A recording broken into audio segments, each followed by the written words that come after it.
É hora de voar do estúdio do Café para o estúdio da Rádio Band News FM com o melhor comentário do Brasil, Ricardo Boixá. 4.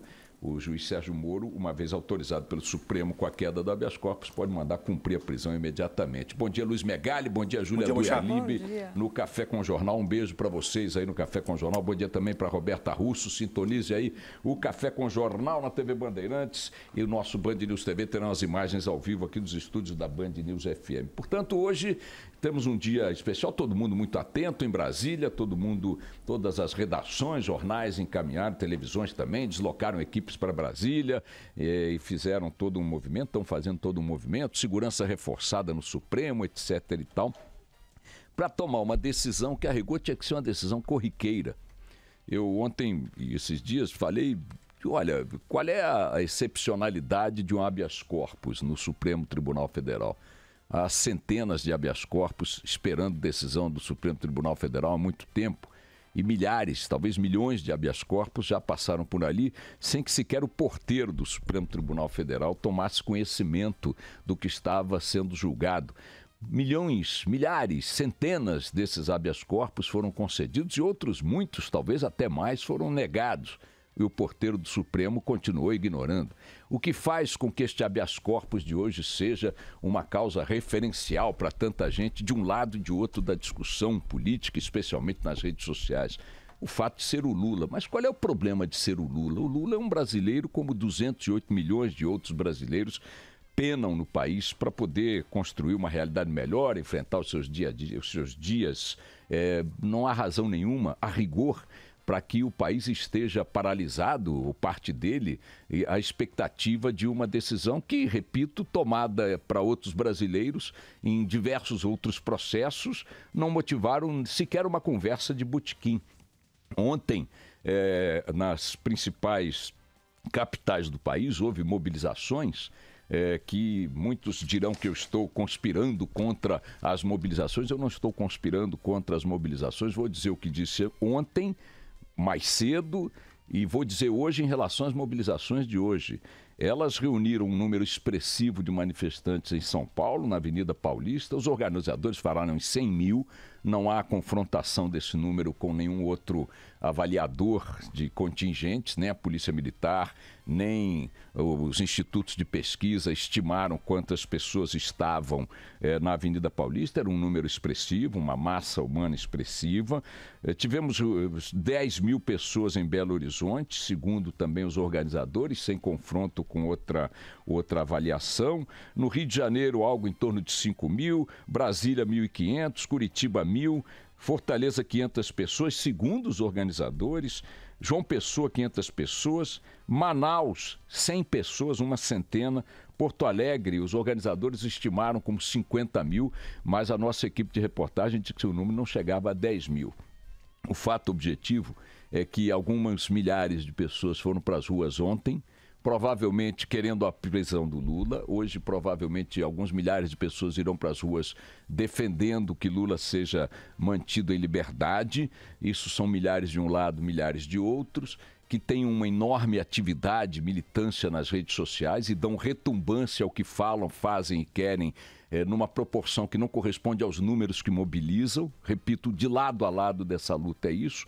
E se é verdade que alguns milhares foram para as ruas ontem e alguns milhares talvez possam ir para as ruas hoje, o fato é que muitos milhões continuam tocando suas vidas sem entender que o Brasil está jogando nessa decisão de hoje o seu destino.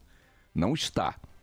Não está. Seja qual for a decisão do Supremo Tribunal Federal hoje, a despeito da urticária e das cólicas que causa de um lado e de outro, dependendo da decisão, nesse jogo exacerbado, excitado e tal, não estamos decidindo o destino do Brasil hoje. O Supremo Tribunal Federal, embora tenha se colocado numa posição extremamente desconfortável, que é a de ter que tomar decisão sobre um habeas corpus semelhante a milhões de outros que já tomou, mas pela forma como conduziu a discussão, colocou-se no centro de um debate apaixonado entre boas franjas da sociedade brasileira. O fato é que mesmo com essa excitação, mesmo com essa visibilidade, mesmo com esse debate, mesmo com tudo isso, amanhã o Brasil continuará tocando a sua vida, os brasileiros continuarão tocando a sua vida, como tocaram ontem e como vão tocar hoje.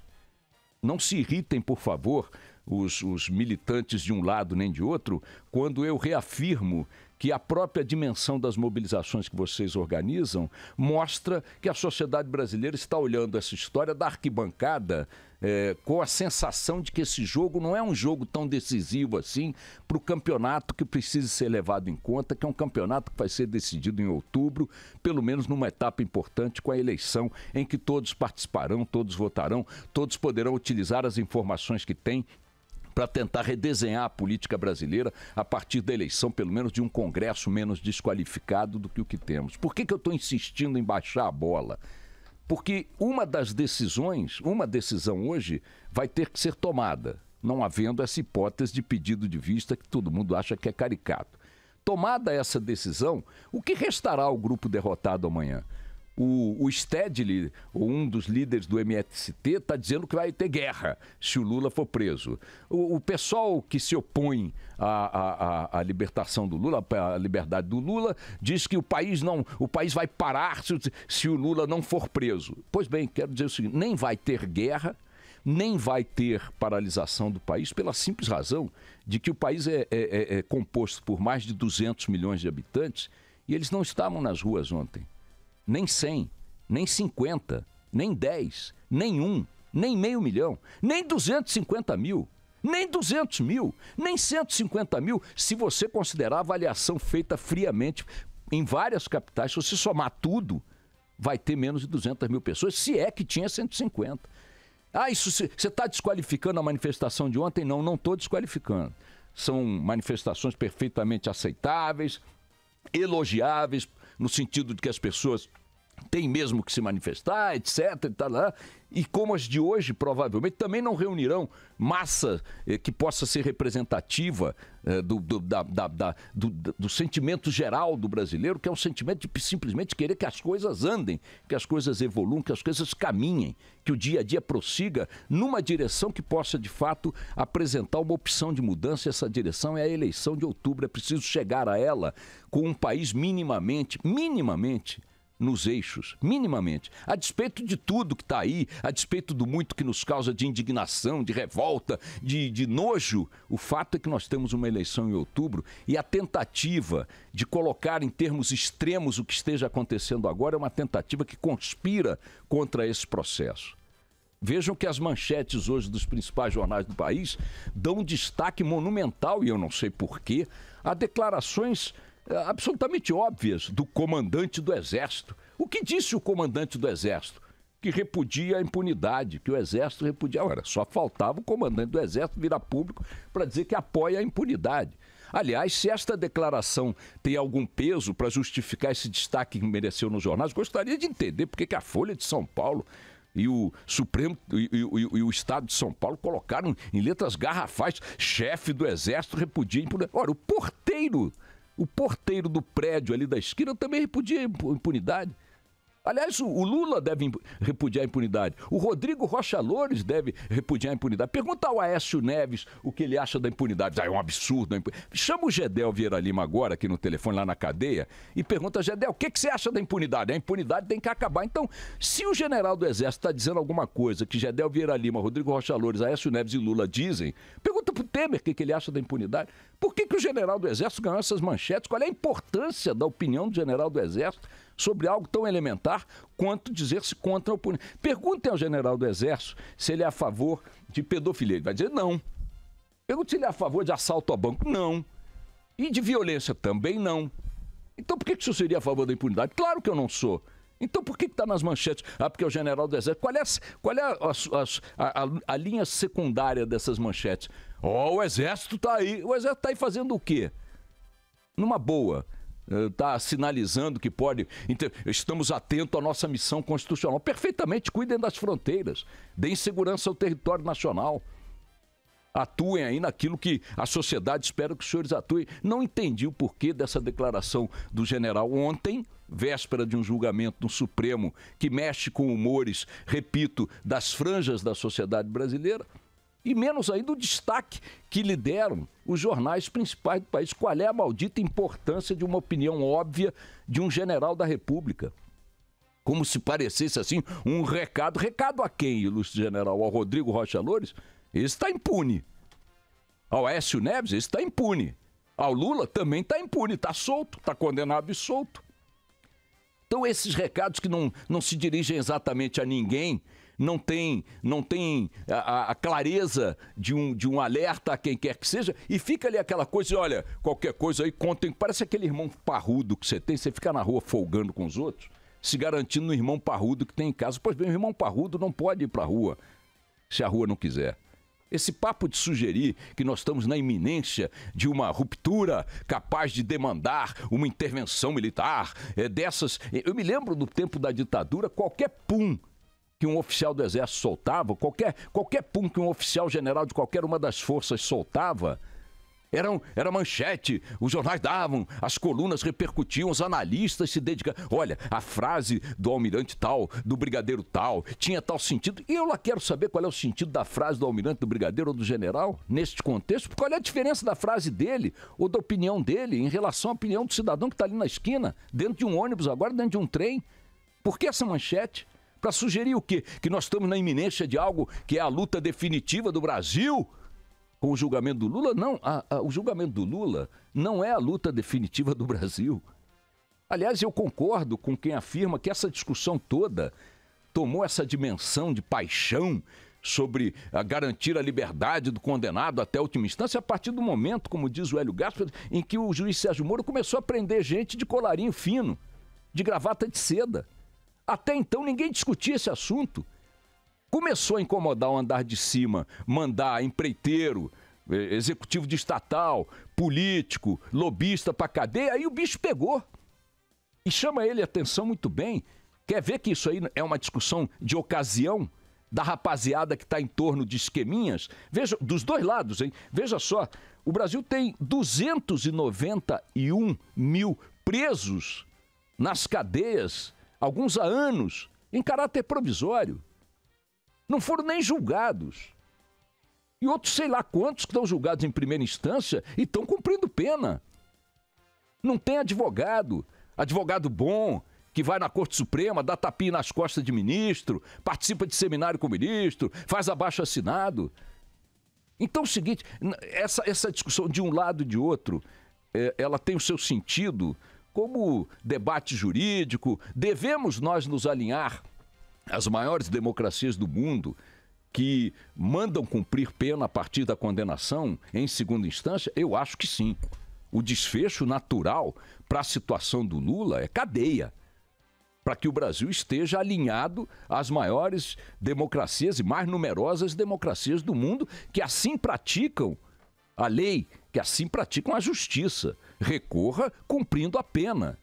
Agora, já que estão discutindo dessa maneira, que se olhe para o conjunto da coisa em alguns sentidos. O primeiro deles é a população brasileira no seu conjunto não está achando que essa é uma luta definitiva para o seu destino. Não está. Isso é coisa da turma que está nas franjas.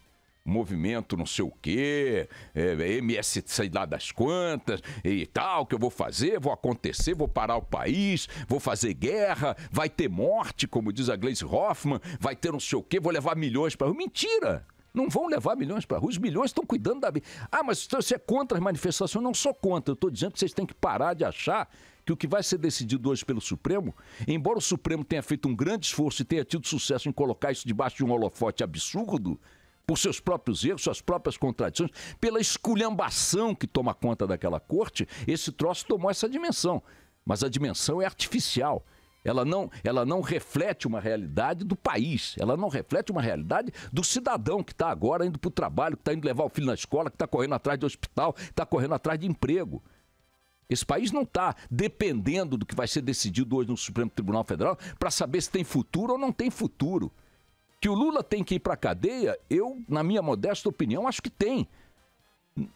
Mas você acha ele culpado ou inocente? Não vou nem discutir se ele é culpado ou inocente, eu vou discutir que ele está condenado em segunda instância, acabou. Agora, também tem que aceitar a discussão correta de que esse papo só está na ordem do dia, só está produzindo esse blá blá blá, esse bafafá todo, porque chegou no andar de cima do poder da República, dos poderes da República. Chegou nos salões, chegou em Brasília, chegou na alta cúpula. Porque, repito, 291 mil outros Lulas, 298 mil outros brasileiros estão cumprindo pena, presos, sem sequer terem sido... Aliás, nem pena estão cumprindo, não foram julgados, não foram condenados. Estão dentro da cadeia. Alguns há muitos anos. Alguns muito mais doentes do que o Maluf, muito mais doentes do que o Pisciani, muito mais doentes do que aquele almirante ladrão da eletronuclear. Todos em cana.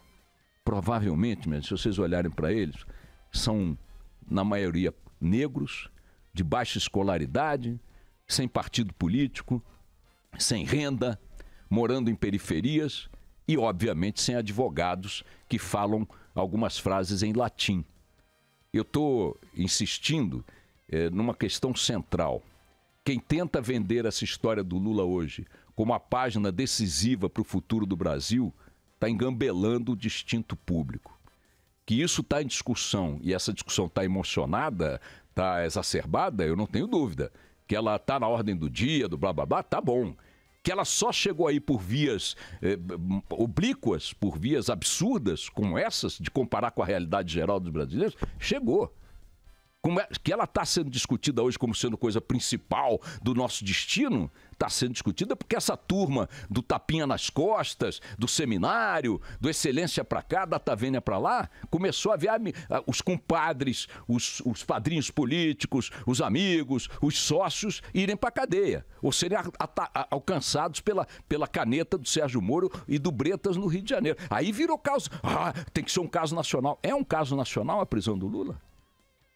Como será um caso nacional a prisão do Aécio? Outro Ladravaz que está aí solto? Ou do Rodrigo Rocha Loures que está em casa?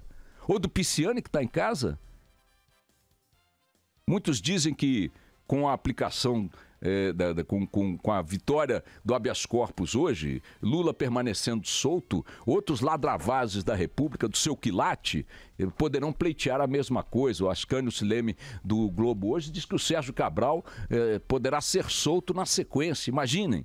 Então é evidente que o caso é um caso rumoroso, que desperta paixões, discussões, a despeito de estar na pauta, repito, por conta de distorções no Supremo e na condução da discussão como um todo. Mas definitivamente isso aí não é o momento decisivo da história do Brasil. Repito, Lula preso, o Brasil vai continuar caminhando, as pessoas vão continuar cuidando de seus interesses como tem que ser e focando naquilo que interessa, que é a eleição de outubro. Lula solto, a mesma coisa. A mesma coisa. Repito, para que não me encham o saco. Eu acho que o correto é que ele fosse cumprir a pena. Porque assim determina o que o Supremo decidiu em 2016 e assim fazem as maiores democracias do mundo. Não vejo razão nenhuma para o Lula ser tratado diferentemente do que a lei determina e do que o senso comum estabelece. Mas achar que se ele não for preso, o Brasil acaba amanhã, isso é uma babaquice monumental. Vamos lá.